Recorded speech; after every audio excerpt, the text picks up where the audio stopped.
द्वेष से अंधे होकर के, मोह से अंधे होकर के अनादिकाल से इस संसार में तुम उन्मत्त होकर के अपद पर मोह की नींद में सोए हुए हो। अवश्य मोह की निद्रा को त्याग करो।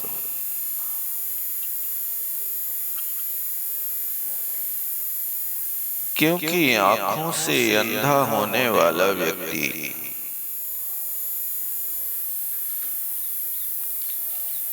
बहुत सावधानी रखता है।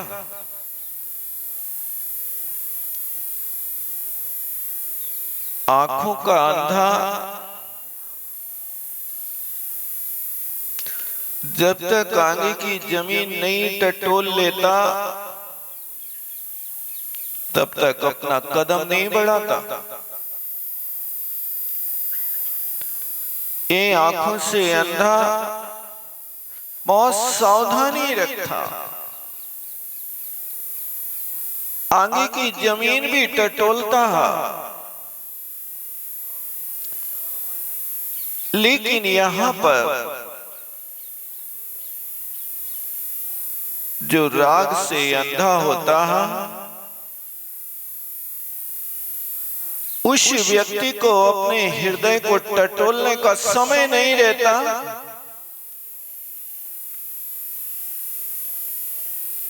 और तीव्र राग के आवेश में अथवा तीव्र द्वेष के आवेश में या तो स्वयं मरने की कोशिश करने लगता है या दूसरों को मार डालने की कोशिश करने लगता है।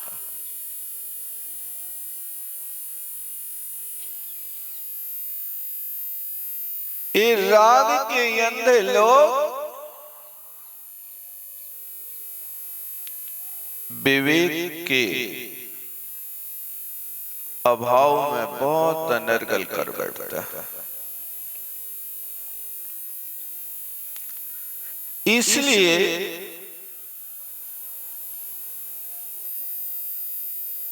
इस राग की आग को ठंडा करने की कोशिश करो।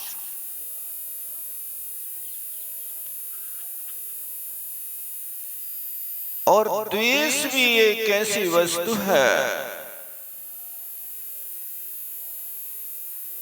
कि जब किसी व्यक्ति से नफरत पैदा होती है, घृणा पैदा होती है,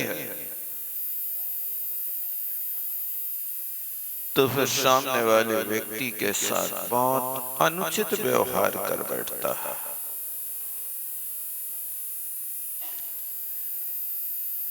ये दोनों जहर हैं, बस अंतर इतना है कि राग मीठा जहर है और द्वेष कड़वा जहर है। दोनों से मौत है, दोनों से संसार परिभ्रमण है, दोनों से आत्मा का अहित है। इसलिए आचार्य महाराज ने कहा, भैया तुम रागी होकर के पागलों की तरह चेष्टा कर रहे हो, स्थान में सो रहे हो, अंधे बने बैठे हो, अब जाग जाओ।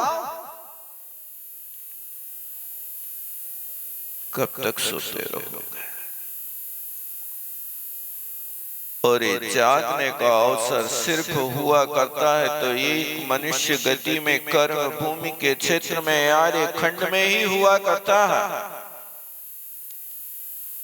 दूसरी जगह तुम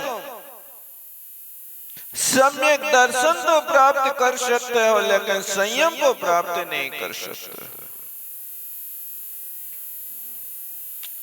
दूसरी गति में जाकर के सिर्फ मिथ्यात्व का अभाव कर सकते हो, अवृत्ति, प्रमाद और कषाय को समाप्त नहीं कर सकते। लेकिन यहां पर यह अवसर है कि यहां मिथ्यात्व के साथ अवृत्ति, प्रमाद को भी नष्ट कर सकता है। बस समझने की बात है। इसलिए आचार्य महाराज कहते कि देखो, जहां राग, द्वेष, मोह है, वे अपद है, उनको छोड़ो। और जहां चैतन्य धातु, शुद्ध आत्म स्वरूप, वो तुम्हारा पद है, उस पद को पाने के लिए तुम यहां आओ, यहां आओ। कहां आओ? बीतरागी संत अपनी ओर बुला रहे हैं, आकर्षित कर रहे हैं। जैसे तुम लोग दुकान पे बैठ करके ग्राहकों को बुलाते हैं ना, बुलाते कि नहीं बुलाते?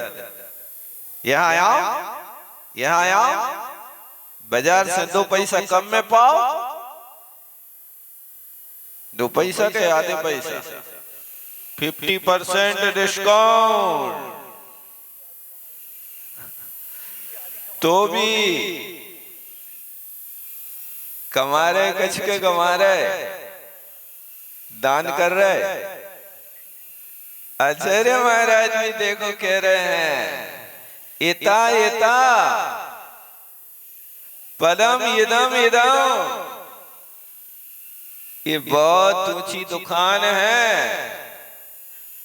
दुनिया की दुकानें तो ऊंची होती हैं, लेकिन वहां तो बस ऐसा है कि ऊंची दुकान और फीके पकवान।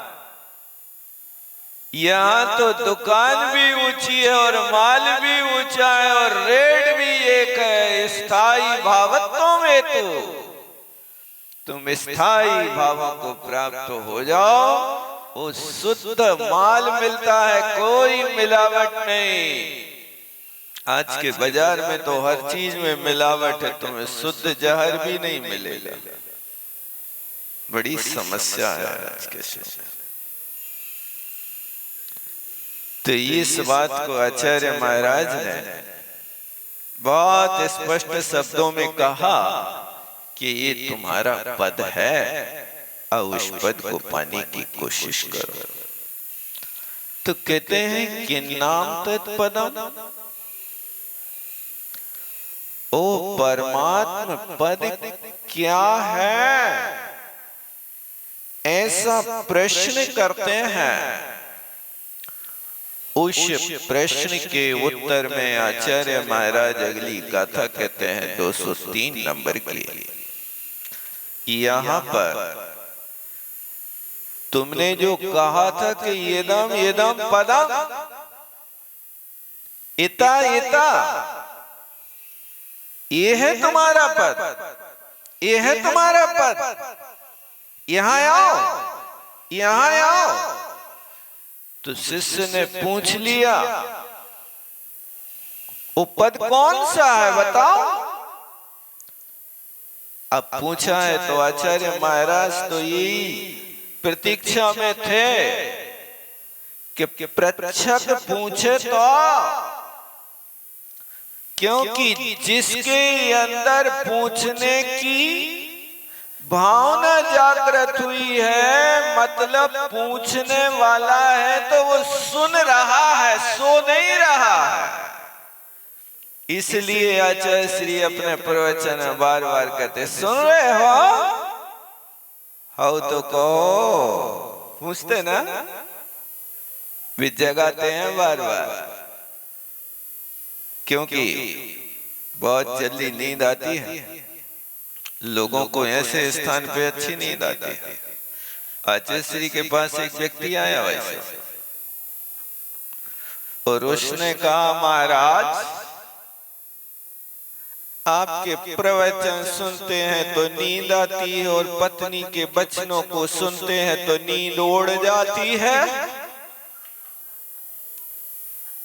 बताओ क्या कारण है? ऐसा भी आप लोगों के साथ भी होता है। आप लोग बताओगे नहीं, लेकिन उस व्यक्ति ने तो बताया था। जैसे आचार्य श्री ने कहा, भैया कोई बात नहीं, जहां सुख अनुभव होता है वहीं नींद आती है। यहाँ सुख की अनुभूति होती है, क्योंकि नींद भी साता वेदी कर्ण के उदय से आती है। असाता का उदय होता है तो नींद उड़ जाती है। इसलिए सभा में आओ, कम से कम यहाँ सोबे ही आ जाओ तो भी अच्छा। आओ तो सोते ही सोते सुन जाओ तो भी भला है। ये यहाँ पर आचार्य महाराज कहते हैं कि शुप्ता अपदा, अपद में सो रहे, सोना है तो यहाँ सो। इसके लिए ये बहुत प्यारी गाथा है 203 नंबर की। हादमिदव भावे आपदे मोतूने गिनता नीदों,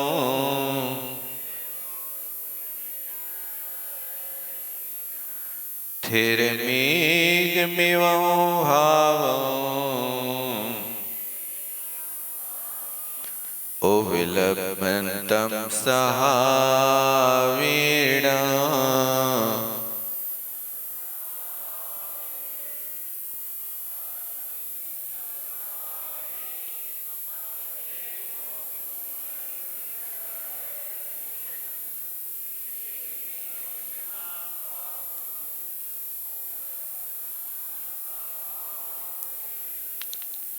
आप कहते हैं, हे आत्मन, आदमी, आदमी माने आत्मा में। अधिकरण विभक्ति है, सप्तमी विभक्ति को अधिकरण कहते हैं। अधिकरण का आधार होता है आधार। आधार जिस पर ठहरा जाए, जिस पर बैठा जाए, जिस पर चला जाए, रहा जाए, उसका नाम आधार होता है। आपसे कोई पूछे भगवान को अस्ते, आप कहां बैठे हैं? कटे तिष्ठामि, मैं चटाई पर बैठा हूं। चटाई आधार है, मैं जमीन पर बैठा हूं, ये आधार है। अधिकरण है, कारक षट कारक हुआ करते हैं। उन कारकों को भी समझना बहुत आवश्यक होता है। कारक का अर्थ क्या है? करोति इति कारका, जो करता है वो कारक है। अथवा यूं कहें, जो साक्षात क्रिया का जनक होता है उसको कारक कहते हैं। और षट कारकों में सबसे पहला कारक कर्ता कारक है। कर्ता क्या है? स्वतंत्र कर्ता। कर्ता हमेशा स्वतंत्र होता है, पराधीन नहीं होता है। एक कर्ता कारक का परिचय है। कर्ता हमेशा प्रथमा विभक्ति का प्रयोग किया जाता है। और कर्ता जब उत्तम पुरुष का होता है तो अपने आप के लिए क्रिया लगाई जाती तो उत्तम पुरुष की लगाई जाती है, तुम्हारे लिए लगाई जाएगी तो मध्यम पुरुष की लगाई जाएगी, और किसी दूसरे को लगाएंगे तो थर्ड पर्सन होगा, अन्य पुरुष की क्रिया होगी। ऐसे तीन पुरुष होते हैं, हम, तुम और कोई दूसरा। तीन पुरुष से ज्यादा नहीं होता है, तीन वचन से ज्यादा नहीं होता है, लेकिन कारक सट कारक होता है। सट कारकों में एक संबंध कारक होता है। संबंध कारक को कारक नहीं मानते क्योंकि संबंध कारक संबंध जोड़ता है लेकिन साक्षात क्रिया का जनक नहीं होता है। और संबोधन जो होता है वो कर्ता कारक में ही गर्भित हो जाता है। ये तो सब चीजें पढ़े लिखे हुई हो ना आप लोग, तो नहीं पढ़े? अरे अच्छे पढ़े लिखे बैठे तुम लोग, इंग्लिश के मास्टर, ये सब इंग्लिश में नहीं पढ़ाते हैं? हाँ यही तो है, कारक की व्यवस्था तो वहां पर भी है, इंग्लिश में भी है, लेकिन जिस तरीके से यहाँ पर बताया जाता है वो व्यवस्था वहां नहीं होती है। तो यहाँ पर आदम ही आपको क्रिया कारक इनका भी थोड़ा सा ज्ञान होना चाहिए। इन चीजों का ज्ञान होगा तो समय सार की बात आपको बहुत अच्छे से समझ में आएगी, और आप इनका ज्ञान कर लोगे तो आप अकेले भी बैठोगे पढ़ने तो आपके गले उतर जाएगी। और यदि ये चीज आपके समझ में नहीं आई कभी, तो फिर आप अपने आप में पढ़ नहीं पाओगे। हमेशा आपको पढ़ाने वाले की जरूरत पड़ेगी, और पढ़ाने वाला नहीं मिलेगा तो आप स्वाध्याय से बहुत दूर भाग जाएंगे। इसलिए कोशिश करो स्वाधीन अपने स्वाध्याय को कर सके। इसलिए स्वाध्याय कहा। स्वाध्याय क्या वस्तु है? स्वाध्याय, स्वाध्याय। अपने आप को पढ़ो, अपने अंदर के निजी और परकी भावों को पहचानो। मुझे हे क्या है और उपादेय क्या है, मेरा क्या है और पर का क्या है, इन सब चीजों का ज्ञान यहां से किया जाता है। इसलिए आचार्य महाराज देखो क्या लिखते हैं, सबसे पहले आदमी आत्मा में क्या करना है? अपदे। अपदे माने अपद। अपद का अर्थ जो पर के निमित्त से होने वाले भाव हैं, विभाव सब अपद हैं, स्वपद नहीं है। समझ रहे ना? मोह राग द्वेष आदि के जो भाव हैं ये पर के निमित्त से होते हैं। राग हुआ अंतरंग में अशुद्ध उपादान है, और बाहर में वस्तु का दृष्टि पथ पर आना ये निमित्त है। आपने किसी वस्तु को देखा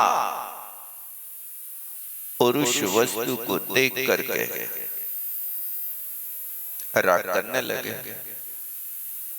वो अपद है, ये बहुत अच्छी है। आपके बाजू वाला भाई आज नए कपड़े पहन करके आया, आपकी दृष्टि पड़ी, बहुत अच्छे कपड़े हैं, कहां से खरीदे हैं,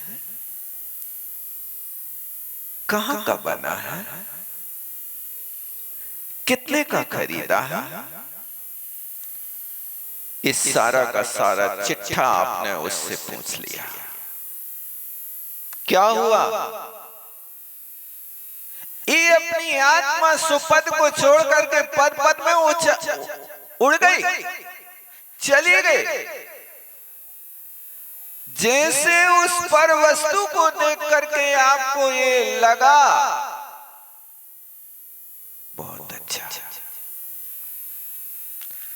ऐसे आत्मा की विशुद्ध परिणामों को कभी पकड़ा है आपने कि बहुत अच्छा।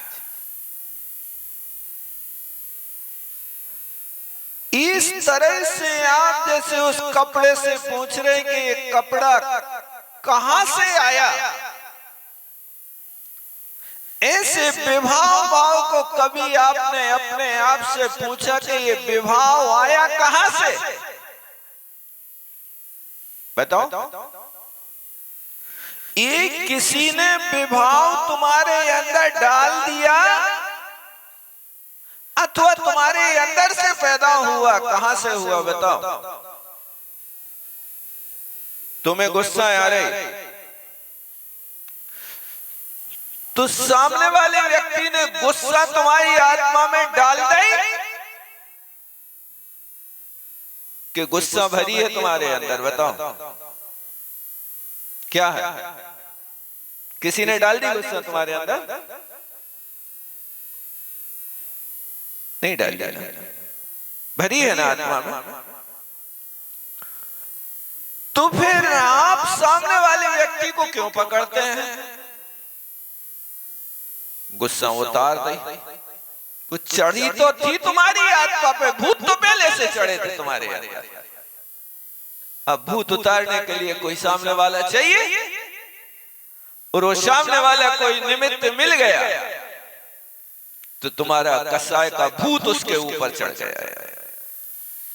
ऐसा है। अब निमित्त को तुमने बिल्कुल इस तरह से मिटा कर रख दिया कि उसकी हड्डी पसली तोड़ दी, जबकि करना क्या था? कोपाय किम्ना कोप्यति, सामने वाले निमित्त पे टूट रहे हो, जबकि तुम्हें क्रोध के ऊपर टूटना था, क्रोध को ऊपर क्रोध करना था। तुम आए कहां से? पूछा कभी? तुम्हारा नाम क्या है? किस निमित्त से आते हो? उसका परिचय नहीं लेते आप। वो परिचय नहीं होने के कारण अपने अंदर कष्ट का अनुभव होता है। थोड़ा आप मेहनत करो, थोड़ी बुद्धि यहां लगाओ, आत्म तत्व को पाने के लिए मेहनत की जरूरत है। आत्मा कर्म के जाल में फंसा है तो उस जाल से कैसे निकलें, इसके लिए तरकीब की जरूरत है। उस जाल को कैसे तोड़े, बनाया तो हम ही ने, कैसे तोड़े इसके लिए आपको कारीगरी की जरूरत है। और इन सब विकल्पों को हटा करके आत्म स्वरूप के अंदर कैसे प्रवेश करें, इसके लिए आपको जरूरत है। अपनी शक्ति को कैसे जगाएं, इसको तुम सीखने की कोशिश करो, तत्व अभ्यास में मेहनत करो। देखो, मेहनत सीखना है तो चींटी से सीखो। मेहनत करना सीखना है तो चींटी से सीखो, और तरकीब सीखना है तो बगुले से सीखो। तरकीब किससे सीखना? बगले से। और कारीगरी सीखना है तो मकड़ी से सीखो, और अंदर प्रवेश करना है तो मच्छर से सीखो। सहसा चित्रम निरूप सहसा प्रवसन्ति शंखा। तुम्हारी मच्छरदानी में थोड़ा सा छेद दिख जाए और वो जाकर के तुम्हारे सीधे नाक पे डंक मारेगा। मेहनत करना है। जैसे चींटी 100 बार दीवार से गिरने के बाद भी अपनी वस्तु का त्याग नहीं, अपने लक्ष्य का त्याग नहीं करती है, तुम भी ऐसी मेहनत करोगे 100 बार समझ में ना आए तो भी समय सार आदि ग्रंथों को आत्मसात करने की मेहनत करो, आत्म तत्व को पाने की मेहनत करो। लेकिन आज के लोग मेहनत से इतने डरते हैं, इतने डरते हैं कि वे कुछ भी करना नहीं चाहते। जबकि वास्तव में देखा जाए तो मेहनत करना तुम्हारे लिए आरोग्य का कारण है। 125 वर्ष जीने के लिए, आरोग्य रहने के लिए उन्हें कारण ये भी लिखा, आधा भोजन कीजिए, दुगना पानी पियो, तिगना श्रम। श्रम माने मेहनत कितनी करना है? आधा भोजन कीजिए, दुगना पानी पियो। और जितना ये किया है, जब तक वो भोजन और पानी पूरा का पूरा शरीर में आत्मसात ना हो जाए, प्राण ना बन जाए, तब तक कुछ से ज्यादा मेहनत करो, तिगनी मेहनत करो। लोग मेहनत करते नहीं और गदिया से टिके रहते और पानी की और चाय की चुस्कियां लेते रहते हैं और फास्ट फूड चबाते रहते हैं। अब भी कहते हो पेट खराब, कमर में दर्द, घुटने में दर्द, थोड़े उठो तो इस स्थान से। अब वहां से यदि आपकी गद्दी से रोड तक गाड़ी पे बैठने आने तो उस पे भी व्हील चेयर से आप उतना भी चलना पसंद नहीं करते। जबकि लिखा तिगुना श्रम और हंसना कितना है? 4 गुना हंसो। हंसी याद का नहीं याद, दूसरों पे तो बात, दूसरों को देख के खूब हंस, दूसरे पे पत्तियां पड़े होंगे तो हंसेंगे, लेकिन स्वाभाविक हंसी नहीं आती, प्रसन्नता नहीं है, क्योंकि व्यस्तता ने व्यक्ति की मुस्कुराहट को छीन लिया। तुम इतने व्यस्त हो गए, इतने व्यस्त हो गए कि तुम्हारे चेहरे पर ढूंढने पर मुस्कुराहट नहीं मिलती है। अब हमें लगता है पुरस्कार रखना पड़ेगा कि 24 घंटे में जिसके चेहरे पर सबसे ज्यादा मुस्कुराहट होगी उसको एक पेंसिल इनाम मिलेगी। हो सकता है थोड़ा याद आएगा एक पेंसिल का, तो कम से कम थोड़ा तो मुस्कुराएगा। पेंसिल नहीं हंसेगा। देखो अब क्या है, चांदी को सिक्का, चांदी का सिक्का दोगे तो उसकी रखवाली में फिर तुम्हारी मुस्कुराहट चली जाए, समस्या तो जे। इसलिए चांदी में नहीं तो एक 4 आना की पेंसिल ही में मुस्कुराने की कोशिश करो, क्योंकि दान की बछिया के दांत नहीं देखे जाते। इसलिए चांदी का और पेंसिल का विकल्प नहीं करो। देखो मैं क्या कह रहा था, यहाँ पर उसको अपद कहा जो राम देश मोह आदि की परिणति अपने अंदर पैदा हो। तो जो आप छोटी छोटी सी बातों के निमित्त को लेकर के अपने पद को छोड़ करके अपद में चले जाते हो, उस अपद में जाने से अपने आप को थोड़ा सा रोकने की कोशिश करो। छोटी छोटी सी बातों में उलझो नहीं।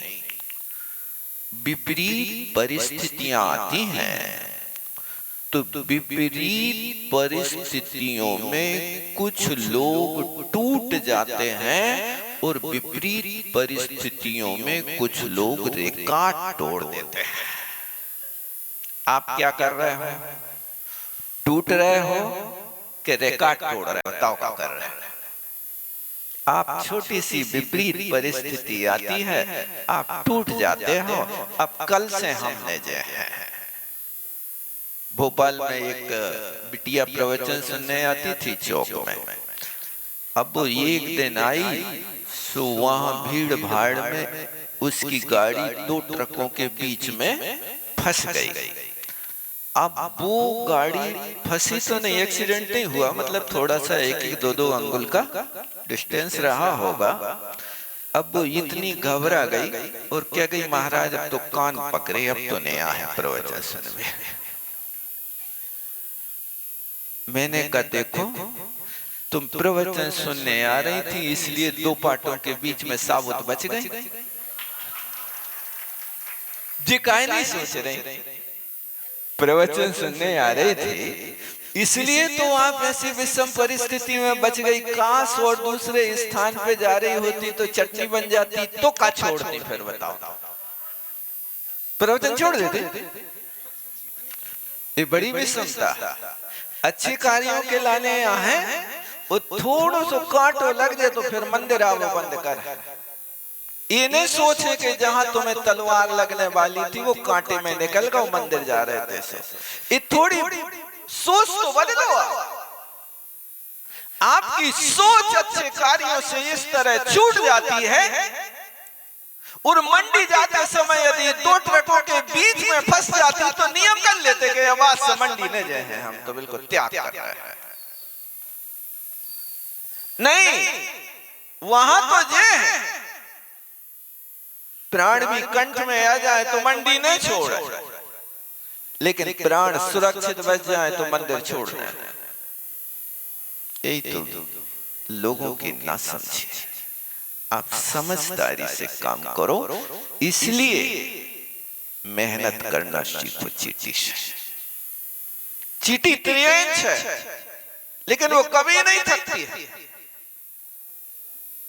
आगे बढ़ती जाती है। आप भी कोशिश करो, थको नहीं।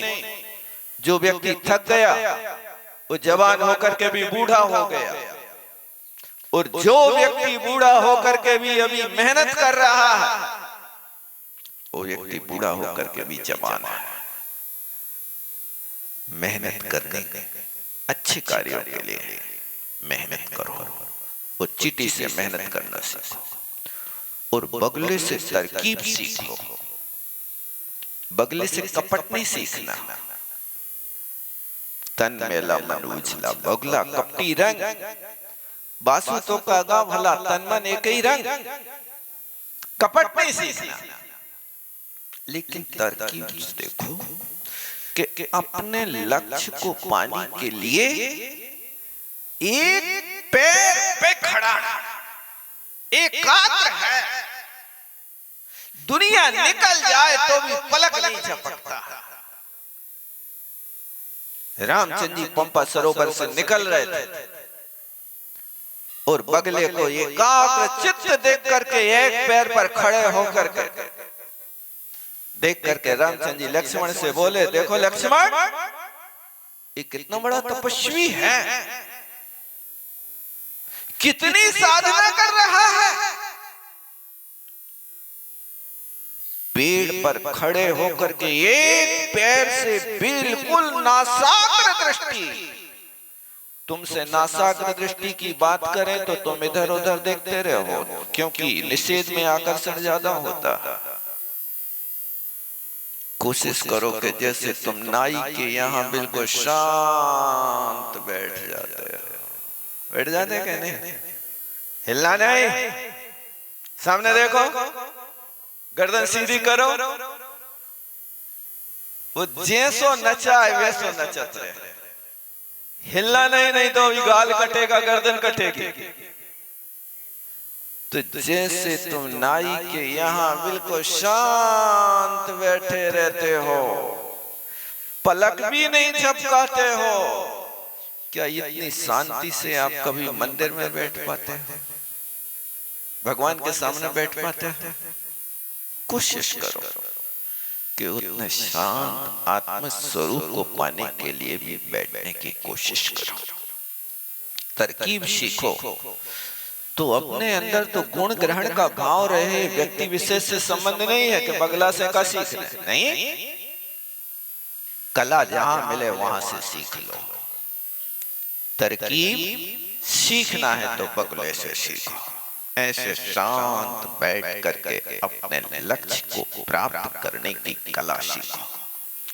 और कारीगरी सीखना है तो मकड़ी से सीखो। देखो, ना उसके पास कोई छेनी है, ना हथौड़ी है, ना कोई उसके लिए भी बनियान बुनने वाले होते ना, कबूलत है, कछु समझ लो तो भी कछु नहीं है। लेकिन फिर भी ऐसा जाल फैलाती है कि आएगा मच्छर उसके बाहर निकल जाए। अच्छे अच्छे शक्तिशाली जीव फंस जाते हैं जब कर्मों के पड़ते फिर मकड़ जाल में फंसते से। उस मकड़ जाल में आया कहां से? एक कारीगरी सीखना है तो उस मकड़ी से सीखो। और अंदर प्रवेश करना है तो मच्छर से सीखो। मच्छर की एक अच्छी कला है कि मच्छर तुम्हारे पास आएगा तो सीधा काटेगा नहीं, पहले हारमोनियम बजाएगा। नहीं देखा? बात बढ़िया गुनगुनाएगा कानों के पास, और फिर जुगाड़ लगाएगा कि कहां से अब अंदर जाना है। वो तुम्हें तो संगीत में व्यस्त रखना चाहता है, लेकिन वो खोज रहा है कि हमारा प्रवेश द्वार कहां से है। और जैसे ही छिद्रम निरूप सहसा, बस एक छोटा सा छिद्र दिखा और जाकर के डंक मारा। अब तुम खुजाते रहो बेटा, हम तो जे चले। ऐसे ही होता है ना, फुड़ियां हो जाती हैं शरीर में उसके काटने से, मलेरिया हो जाता है। तो जैसे मच्छर ने डंक मारा, मलेरिया हुआ, इसी तरह तुम अपने अंदर प्रवेश करो मच्छर की भांति और कर्म के ऊपर टांकी मारो, ताकि वे कर्म चकनाचूर हो जाए और उन कर्मों को मलेरिया हो जाए और उनको भगा दो निकाल करके। हो सकता कि नहीं हो सकता? कोशिश करना पड़ेगा। और शक्ति लाना है तो कहां से? कितने पावर की मशीन लगी तुम्हारे घर में? घोड़े के पास शक्ति है, पावर है, हॉर्स पावर चलता ना, नहीं होता? चना खिलाओ, मीलों चलाओ, तुम रसगुल्ला खा रहे हो और 1 किलोमीटर चलने में आंसू बाहर। हम तो नहीं चल पाए। वो देखो, वो पावर लाना है तो घोड़े के पास देखो, बेचारा कोड़ा खाता फिर भी दौड़ लगाता। तुम चल नहीं पा रहे। इन जीवों के माध्यम से आप कला सीखना की कोशिश करो। इसलिए आचार्य महाराज लिख रहे कि अपने माने पर के निमित्त से हुए जो भाव, द्रव्य भाव है, द्रव्य रूप और भाव रूप, इन सभी भावों को मोत तुम त्याग करो। और क्या करो? देखो, बहुत अच्छी बात कह रहे हैं, इनका तो त्याग करना। तथा नियतम स्थिरम एवं भावम। मिल रहा कि नहीं मिल रहा? देखो अपने पुस्तक में देखो, ध्यान दो, किसका त्याग करना और किसको ग्रहण करना है। एक एक शब्द को पकड़ो, ये चीजें तो त्याग कर दें। आत्मा में जो अपद स्थान थे, द्रव्य भाव रूप में थे, उनको मोतून त्याग कर दो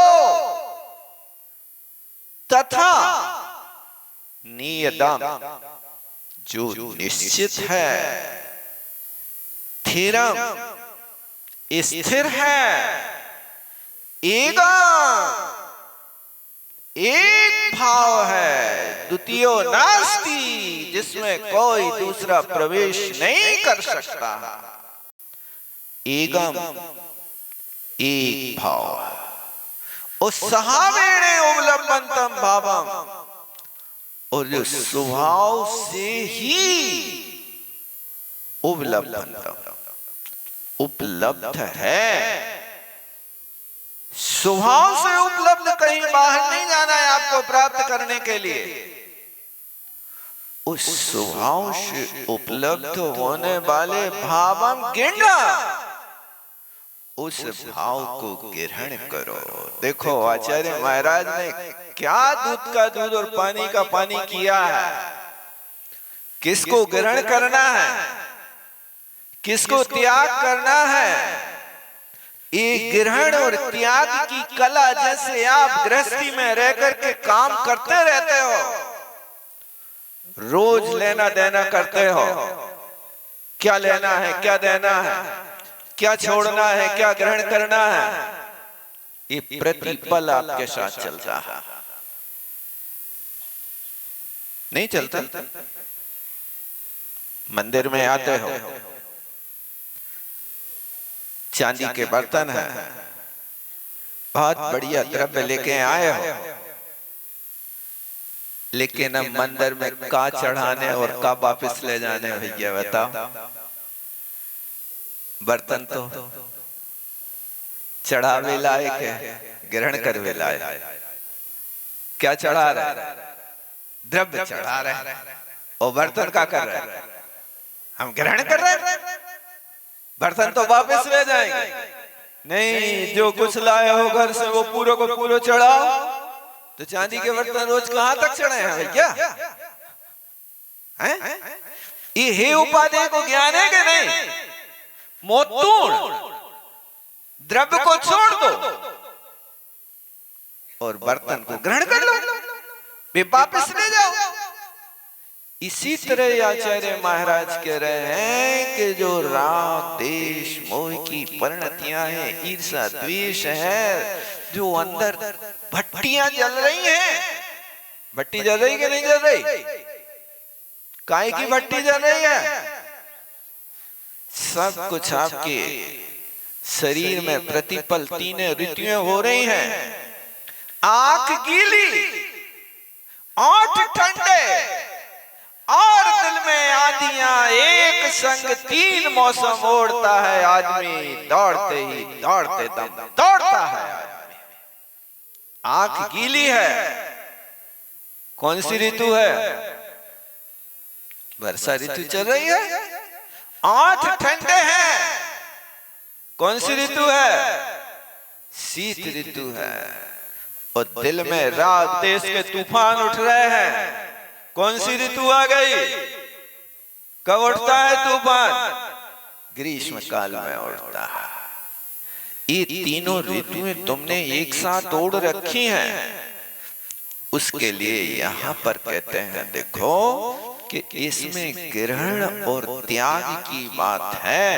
इसलिए आचार्य महाराज कहते जो अपद है उसको त्यागो, और जो पद है उस पद में क्या क्या पद तुम्हारा है, उस पद के लिए जो नियत है, स्थिर है, एकाकी है, उस स्वभाव से उपलब्धात्मक का ज्ञान दर्शन स्वभाव कहीं बाहर से नहीं पकड़ के लाना है, वो अपने स्वरूप उपलब्ध है। हम उसको नहीं पाने की कोशिश करते हैं, वो दूसरी चीजों में हमारा उपयोग लगा रहता है। गाथा का अर्थ अच्छे से समझ में आया कि नहीं आया? अच्छे से पकड़ लेना। देखो, शब्द छोड़ने के लिए अपद है। अपद क्या है? द्रव्य और भाव द्रव्य भाव का अभिप्राय यहाँ पर क्या लगाना? जो द्रव्य कर्म, भाव कर्म, नो कर्म है, राग देश मोह की परिणति है, ये सारे के सारे अपद हैं, इनको त्याग करो। और जो आत्मा का स्वरूप है, नियत है, आत्मा का कभी नाश नहीं होता, शाश्वत है, अविनश्वर है, उसको पकड़ लो। स्थिर है, आत्मा के गुण आत्मा में स्थायी है, कभी भी गुणों का नाश नहीं होता है, गुणों की पर्याय का नाश होता है। और एक है, यानी कर्मों से मिलकर के आत्मा दुत्त हो गई है, लेकिन दुत्त होकर के भी एक अलग अलग मिले हुए विकारी पदार्थ हैं। जैसे तुमने मावा और मीठा मिलाकर के मिठाई बना दी, तो क्या करते? मावा में शक्कर मिला देते हो कि उस शक्कर को अग्नि में पका के पानी जैसा बना के और उस पानी में मावा को मिला के अब दोनों की मिली हुई एक अवस्था हो गई। अब आपको शक्कर और मावा अलग अलग दिखाई दे रहा है क्या? नहीं, अब ये दोनों एक में तो हो गए। अब वो अलग अलग वस्तु है, तुम्हें उसमें दो चीजें दृष्टिगोचर होना चाहिए। ये शक्कर है, ये मावा है, ये मावा के भीतर रहने वाला घी है। ये सब चीजें अलग अलग दृष्टिगोचर हो रही है कि नहीं? ये द्रव्य कर्म, नो कर्म, भाव कर्म, जैसे मावा के अंदर शुद्ध घी है, ऐसी आत्मा भी इस शरीर और कर्म के भीतर बिल्कुल शुद्ध है, निर्विकार है, उसमें कोई विकार नहीं है। और मावा घी में मिला वो भाव कर्म है, और शक्कर बाहर से मिलकर के जो आई है वो वहां द्रव्य नो कर्म के रूप में है। ऐसे यहाँ पर भी ये द्रव्य और भाव के साथ में लगाना चाहिए, इनका संबंध छोड़ना चाहिए। ऐसे स्थिर भाव को, एक भाव को, और जो स्वभाव से उपलब्ध है आत्मा का जो दर्शन ज्ञान आदि गुण है, वो कहीं विभाव से नहीं आया। विभाव परिणति ज्ञान में हुई, इसलिए वो ज्ञान, मति ज्ञान, श्रुति ज्ञान, अवधि ज्ञान के माध्यम से विभाजित हो गया। लेकिन वो वास्तव में ज्ञान गुण तो एक गुण है, एकाकी गुण है, अपने आप में कोई वहां पर द्वैत नहीं है। ऐसे स्वभाव से उत्पन्न होने वाले उन भावों को प्राप्त करो, और प्राप्त करने में बस आपके लिए जरूरत है थोड़ी सी मेहनत करने की। आप मेहनत से डरो नहीं, अच्छी दिल से मेहनत करो। 1 घंटा भी पढ़ो तो निराकुलता से पढ़ो, और पढ़ करके थोड़ा सा उसका सार निकालो कि आज हमने क्या सीखा है। देखो, आप पढ़ लेते हो, लेकिन पढ़ने के साथ में आप उसमें सार निकालने की कोशिश नहीं करते हो। आप एक पत्र लिखते हो या कोई लेख लिखते हो, उस लेख को लिखने के बाद में आप 4 लाइनों की एक समरी लिख देते हो। लिखते कि नहीं लिखते? क्या है वो समरी भाई साहब?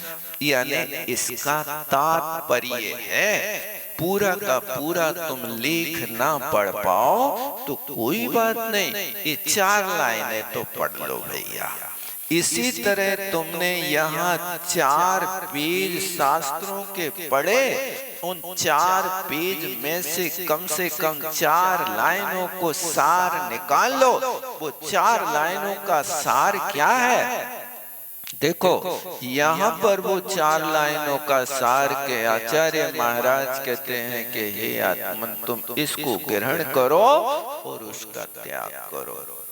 ग्रहण करने वाली वस्तु नियत है, स्थिर है, एक है, स्वभाव से उपलब्ध है।